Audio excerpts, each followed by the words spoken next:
अब देखिए हम 5.2 पर चल रहे थे, उसी का अगला क्वेश्चन क्या है वो देखना है तुम्हें। एक तो तुम्हारा हो गया था कि तुम्हें बताना है कि ये कौन सा पद है, इसका 10वां पद निकालना है, या फिर ये जो पद था वो कौन सा पद है ये निकाल रहे थे। अब हमारा तीसरा प्रश्न है इसमें, जैसे मैंने कोई क्वेश्चन दे दिया तुम्हें और पूछ रहा है वो मतलब बता, उसने क्वेश्चन में दिया है कि कोई समांतर श्रेणी है, उसका छठवां पद तो कितना है, इसने दे रखा है कोई समांतर श्रेणी है जिसका छठवां पद दे दिया तुम्हें कितना 17, छठवां पद दे दिया 19 और 17वां पद दे दिया उसने 17वां पद दिया है तुम्हें 41। तो तुमसे वो पूछ रहा है कि इसका 40वां पद बताना है तुम्हें। क्या पूछ रहा है कि इसका क्या बताओ 40वां पद बताओ। दो क्वेश्चन तो हमने देख लिए थे। अब तीसरा क्वेश्चन है हमारा कि किसी भी समांतर श्रेणी का तुम्हें कोई पद दे रखा है छठवां पद, ऐसे ही तुम्हें दे रखा है 17वां पद और उससे निकलवा कौन सा पद रहा है वो 40वां पद निकलवा रहा है। तो इस 40वें पद को निकालने के लिए हमें ए का मान चाहिएगा और डी का मान चाहिएगा। ए क्या था हमारा प्रथम पद और डी क्या था सार्व अंतर। यदि हमें दोनों मिल जाए तो हमें कौन सा पद निकल जाएगा 40वां पद निकाल सकते हैं। अब ये बताओ मुझे छठवें पद को हम क्या बोलते हैं, छठवां पद है तो मैंने इसको बताया था, इसको क्या लिख सकते हो तुम a+5d। ये कितना दे रखा है तुम्हें 90। छठवें पद को हम a+5d लिख सकते हैं और 17वां पद है इसको लिख लेना, माना इसका प्रथम पद a है सार्व अंतर d है और 17वां पद है, 17वें पद को हम क्या लिख सकते हैं a+16d और ये कितना दे रखा है तुम्हें 41। और तुमसे पूछ क्या रहा है वो 40वां पद और 40वें पद को हम क्या लिखते हैं a+, ये तुमसे वो पूछ रहा है। मतलब हमें ए का मान मिल जाए और किसका मान मिल जाए डी का मान, तो हमें किसका मान निकाल सकते हो 40वें पद को निकाल सकते हो नहीं। अब हमें दो समीकरण है, ये एक तो ये रहा और दूसरा ये रहा। अब दो समीकरण है, दोनों समीकरणों को हल करने के लिए मैंने तुम्हें विधियां पहले ही बताई हुई है 4 प्रश्नावली में। तो इसको या तो प्रतिस्थापन विधि से या फिर विलोपन विधि से, किसी से भी इसको तुम हल कर सकते हो। इसको मैं कर रही हूँ विलोपन विधि से।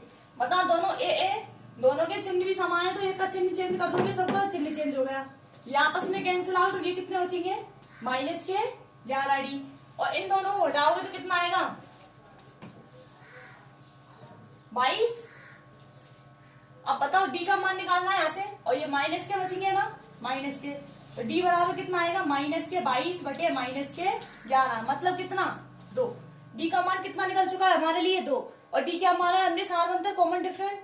अब डी का मान किसी भी समीकरण में रख दो, 1 में रख दो या फिर 2 में रख दो, मैं रख रही हूं इसमें 1 में।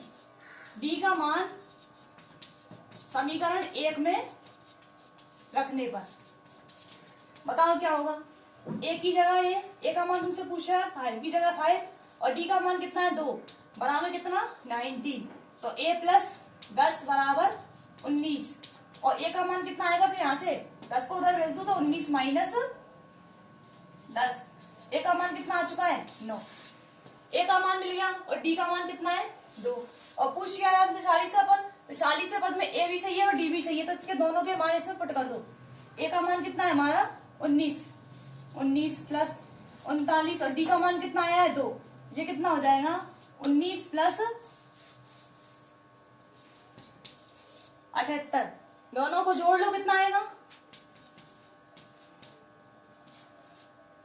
तो बताओ ये पद कौन सा है हमारा 40वां पद कितना है इसका 97। अब इसी प्रकार से तुम अन्य क्वेश्चनों को भी हल कर सकते हो। अगला तुम्हारा प्रश्न आता है कि तुम्हें पूछेगा वो, जैसे मैंने प्रश्न लिखा अगला 3 अंकों की कितनी संख्याएं हैं, 3 अंकों की कितनी संख्याएं हैं जो कि 3 से विभाजित हो, 2 से विभाजित हो, 7 से विभाजित हो, कुछ भी पूछ सकता है तुम्हें इसमें। तो 3 अंकों की कितनी संख्याएं हैं जो कि 7 से विभाजित है, ये क्वेश्चन तुमसे पूछ लिया माना है। और इससे 7 की जगह वो 3 भी लिख सकता है, 2 भी लिख सकता है, कुछ भी लिख सकता है इसमें। तो पूछ कर रहा 3 अंकों की कितनी संख्याएं जो कि 7 से विभाजित है। अब इसको कैसे करते हैं वो देखो, 3 अंकों की संख्या ढूंढनी है तो सबसे छोटी 3 अंकों की संख्या कौन सी है हमारी 100 है ना 100। अब 100 को देखना है कि 100 7 से विभाजित है अथवा नहीं, तो 100 को देखो 7 से विभाजित है क्या नहीं है। इसके बाद में देखो कौन सी 101 को देखो 7 से विभाजित है क्या नहीं, 7 × 7 3, ये भी 7 से विभाजित नहीं है। 102 देखो 7 एकम 7, ये भी नहीं है। 103 देखो, 7 एकम 7, ये भी नहीं है। 104, 7 एकम 7, बचे कितने? 3 और 4, ये भी नहीं है। तो सबसे पहली ऐसी संख्या कौन सी है जो 7 से विभाजित है? वो कौन सी? हमारी 105। तो इन सबको हटा लो, देखनी है 3 अंकों की, तो 100 थी सबसे पहले, तो 100 है नहीं, 101 भी नहीं, 102 भी नहीं, 103 भी नहीं, 104 भी नहीं, 105। तो पहली संख्या कौन सी है हमारी? 105। तो पहला अंक होगा, पहला अंक है कितना? 105। अगला कितना आएगा? 112, क्योंकि 7 जोड़ोगे तो 112 ही आएगी। उसके बाद में कौन सा आएगा? 119, 7 से विभाजित है। और 3 अंकों की लास्ट की सबसे बड़ी संख्या कौन सी है हमारी? 999। तो 999 को देखो 7 से विभाजित है क्या? नहीं। 7 एकम 7, ऐसे देख लो, 7 एकम 7, बचे 2, 7 तिया 21, 7 चौका 28, नहीं है 7 से विभाजित। तो ये देख लो 998 है क्या? मैं देख लेती हूँ कौन सी, 95 देख लेती हूँ। 7 एकम 7, 7 चौका 28, ये भी नहीं है। यहाँ पे देख लेते हैं 94, 7 एकम 7, बचे 2, 7 चौका 28, बचा एक उतार लिया चाहेगा, 7 दूनी 14। बताओ तो इसके बाद में जो सबसे बड़ी संख्या है वो कितनी है? 3 अंकों की, 994। तो 999 को नहीं लेना, कितना लेना है? 994।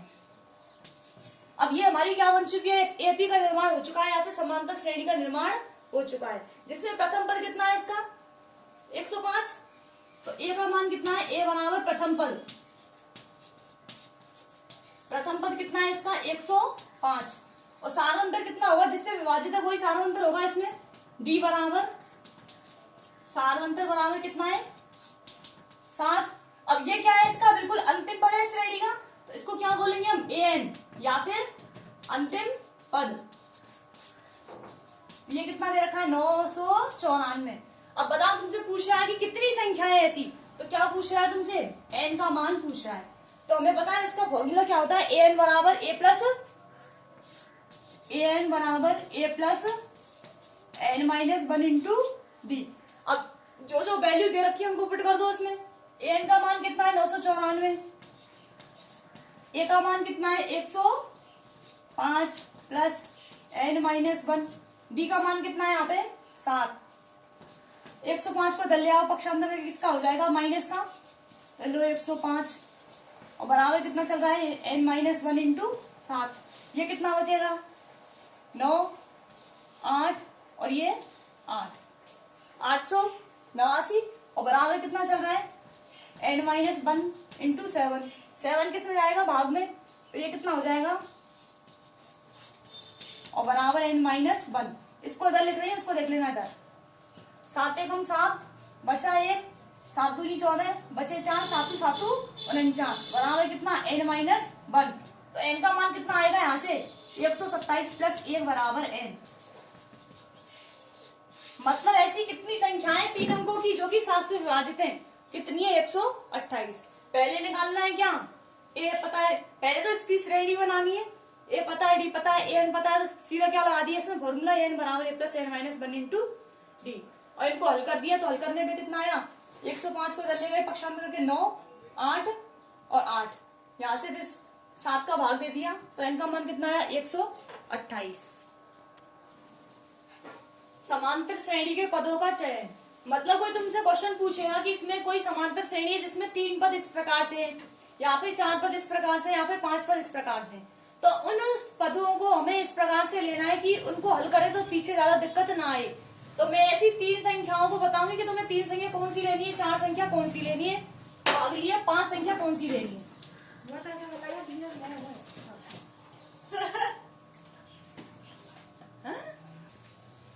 3 संख्या लेनी है, तो तीनों संख्याओं को हमें लेना है। पहली संख्या लेनी है, प्रथम पद तो ए लेना है, और सारवंतर कितना लेना है? डी। प्रथम पद तो लेना है कितना? ए, और डी क्या लेना है? सार अंतर।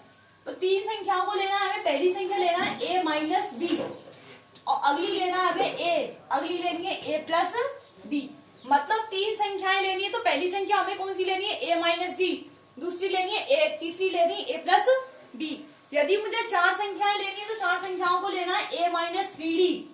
पहली ए माइनस 3 डी, अगली ए माइनस डी, अगली ए प्लस डी, और अगली है ए प्लस 3d। अब मैं बताऊंगी तुम्हें कि ये ही क्यों लिए हमने और कोई सी क्यों नहीं ली। और यदि मुझे लेनी है 5 संख्याएं, तो 5 संख्याओं को लेना है हमें ए माइनस 2d, ए माइनस डी, ए प्लस डी और ए प्लस 2d।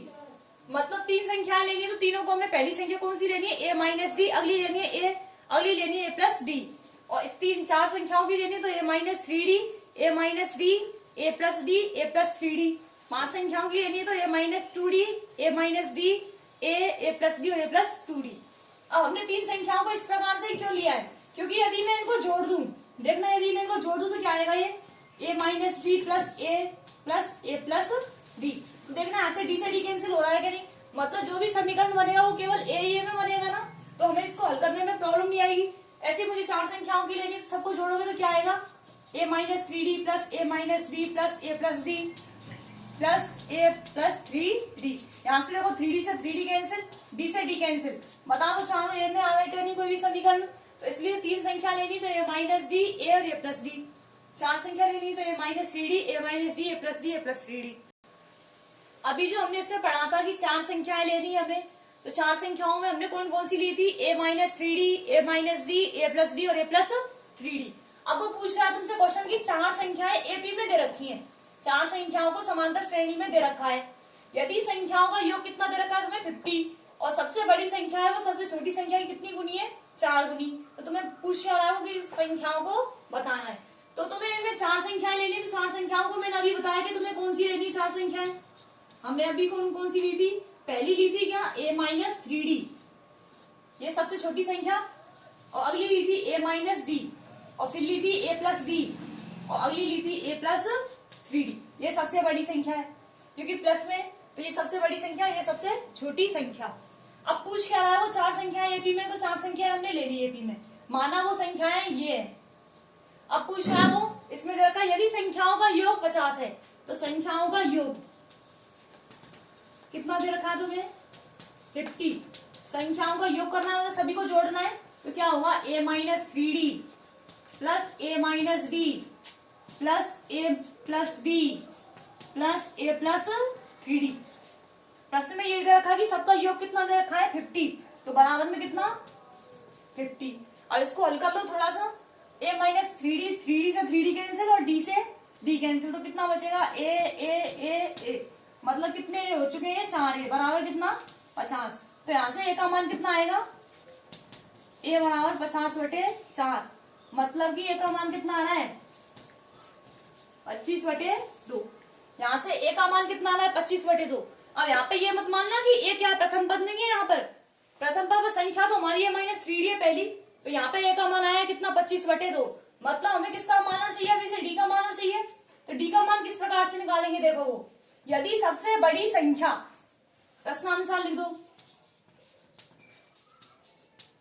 सबसे बड़ी संख्या कौन सी मानी है हमने ए प्लस 3d, तो सबसे बड़ी संख्या सबसे छोटी संख्या की 4 गुनी है, और सबसे छोटी संख्या कौन सी हमारी है माइनस 3d, इसकी कितनी गुनी है वो 4 गुनी। प्रश्नानुसार क्या कह रहा है वो, यदि सबसे बड़ी संख्या सबसे छोटी संख्या की कितनी गुनी है 4 गुनी, तो सबसे बड़ी संख्या ये हो गई, सबसे छोटी संख्या ये हो गई, इसकी कितनी गुनी है 4 गुनी। अब इसको हल करना है, 4 गुनी है।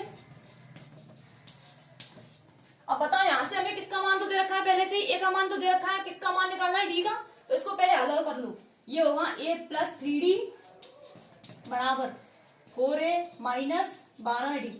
ए को उधर ले आओ या फिर इसको ले जाओ, ये 12d को उधर ले आए हम, 3d प्लस 12d, और इस ए को उधर ले गए 4a माइनस ए, ये तो कितना हो जाएगा हमारा 15d, और बराबर कितना हो जाएगा 3a।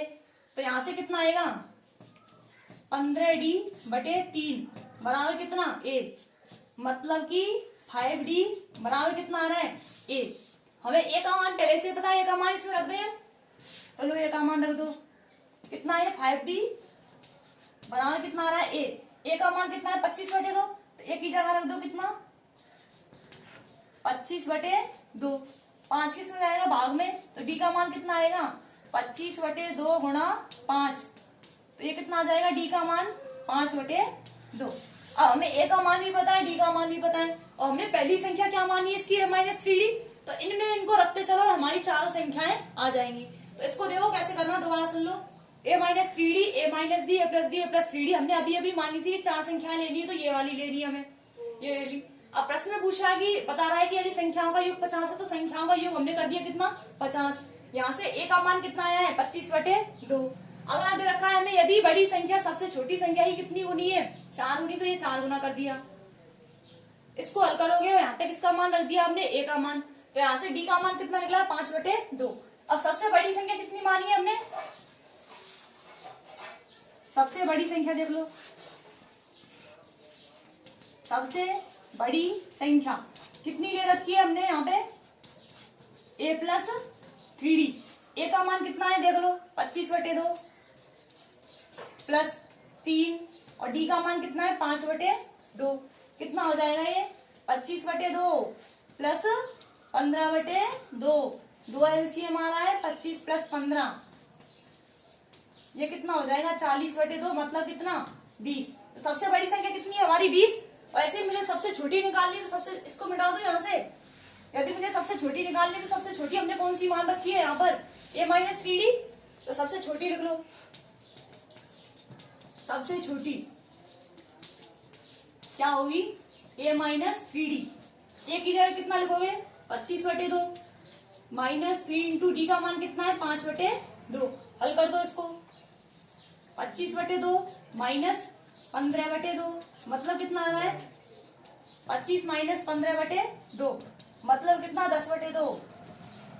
मतलब सबसे छोटी संख्या कितनी है हमारी 5, सबसे बड़ी संख्या कितनी है 20। और यदि ये निकालनी होगी तो ये कितना हो जाएगा a-d, a-d ये कितनी होगी देख लो, ये भी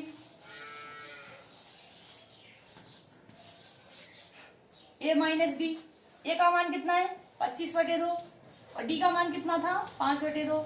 लघुत्तम कितना है 2, 25 माइनस 5 मतलब कि 20/2 10। ऐसे यदि तुम तीसरी को निकालोगे तो तीसरी कितनी आएगी हमारी 15 आएगी। तो पहली संख्या तो कितनी है हमारी 5, सबसे छोटी हो गई 5, अगली हो गई 10, अगली हो गई 15 और सबसे बड़ी कितनी हो गई 20। और इनको सबको जोड़ के देख लो कितना होगा इनका सबका योग 50, 20, 30, 40, 50। तो ये हमारा प्रश्न खत्म हुआ। अब ये हमारा लास्ट क्वेश्चन है। अब इसमें तुमसे क्या पूछ रहा है देखो, यदि कोई समांतर श्रेणी है 1, 4, 7, 10 और लास्ट का पद है अंतिम पद 88, तो तुमसे पूछेगा कि इसमें अंत से और कौन सा पद बताना है 11, 12 पद बताना है। तो ये दो प्रकार के प्रश्न होते हैं, एक तो सीधा पूछा जाता है कि समांतर श्रेणी ये है तो इसका तुम्हें कौन सा पद निकालना है 12वां, मतलब कि सीधा इधर से ही कौन सा पद निकालना होता है, हमें यहाँ से सीधा ही 12वां पद निकालना होता है। अब इसमें पूछ रहा है अंत से, और ये वाला तो मैंने पहले बता दिया तुम्हें पिछली वीडियो में। अब यहाँ पे पूछ रहा है वो अंत से कौन सा पद निकालना है 12वां पद, मतलब कि अब की बार हमें इधर से और इधर के लिए 12वां पद निकालना है। पहले हमने निकाला था इधर से उधर की तरफ 12वां पद, तो इसको कैसे निकालते हैं वो देखो। इसके लिए एक सूत्र होता है, सूत्र है अंतिम से पद निकालना बराबर L minus N-1 into D. अब यहाँ पे हमें पता है L का मान क्या है, अंतिम पद होता है L। L क्या होता है अंतिम पद, L को तुम AN भी कह सकते हो या फिर AN minus N-1 into D. और हमें N का मान पूछ रहा है, तो N का मान जो तुम्हें पूछ रहा होता है ना कि अंत से कितना पद है 12वां पद, तो यहाँ पे N का मान कितना होगा 12 और D पूछ रहा है तो D तो तुम निकाल ही लोगे नॉर्मल, 4 अंतर है। तो इसमें सूत्र देखो ध्यान से कि अंतिम से यदि पद निकालना हो तो क्या होगा L minus N-1 into D. और पता था सीधा निकालते तो क्या होता है इसका फॉर्मूला A बराबर A plus N-1 into D. अब ये अंतिम से पद है तो अंतिम के लिए सूत्र ही होता है हमारा। तो यहाँ पे देखो कि L का मान कितना है यहाँ पे अंतिम पद L बराबर 88 दे रखा है तुम्हें। L को अंतिम पद भी कहते हैं, AN भी कहते हैं, कुछ भी कह लो। यहाँ पे N पूछ रहा है, N कितना होगा, अंत से 12वां पद है तो N का मान कितना है 12 और D का मान कितना है वो देख लो। दूसरे पद में से पहला पद घटाओगे मतलब 4 माइनस 1 कितना 3, सब मान दे रखे और पूछ रहा है तुमसे क्या अंतिम से 12वां पद, तो सूत्र में लगा दो। L का मान कितना है 88 माइनस N का मान कितना है 12 माइनस 1 और D का मान कितना है 4। हल करना है 4 नहीं सॉरी 3 है। बताओ कितना होगा 88 माइनस ये कितना हो जाएगा 11 11 3 33। हल कर दो इसको, ये कितना आ जाएगा फिर 55। तो बताओ अंत से हमें कौन सा पद पूछ रहा था, वो 12वां, तो 12वां कौन सा पद कौन सा होगा हमारा 55 होगा। यदि तुम्हें वो सीधा ही पूछता कि समांतर श्रेणी में 1 4 7 10 88 में सीधा इस अंत को ये नहीं देखा मैं 12वां पद बताऊं, तो तुम्हें कौन सा सूत्र लगाना होता है इसमें, एन बराबर A plus N minus 1 into D. N का मान कितना होता है यहाँ पे 88 प्लस ए का मान कितना है 1 प्लस एन का मान कितना पूछ रहा था 12 माइनस 1। यहां से सीधा 12वां पद पूछ रहा है, 12वां पद पूछ रहा होता तो एन की जरूरत ही नहीं, सीधा 12वां पद निकालना होता हमें। मतलब ए 12 पूछता हूँ, ए 12 एन का मान 12 और डी का मान कितना है 3, क्या होगा ए प्लस 11 इंटू 3 1 प्लस 33, मतलब कितना होता 34। तो इधर से निकालना होता तो कौन सा सूत्र लगाते हैं हम ये, और यदि इसमें सीधा क्या दे रखा है मैं अंत से, तो अंत से हमें कौन सा सूत्र लगाना है ये वाला। तो ये हमारा क्या है प्रश्न, ये तुम्हारा लास्ट था 5.2 का। अब 5.2 के सारे क्वेश्चन हो चुके हैं, 5.3 को अगली वीडियो में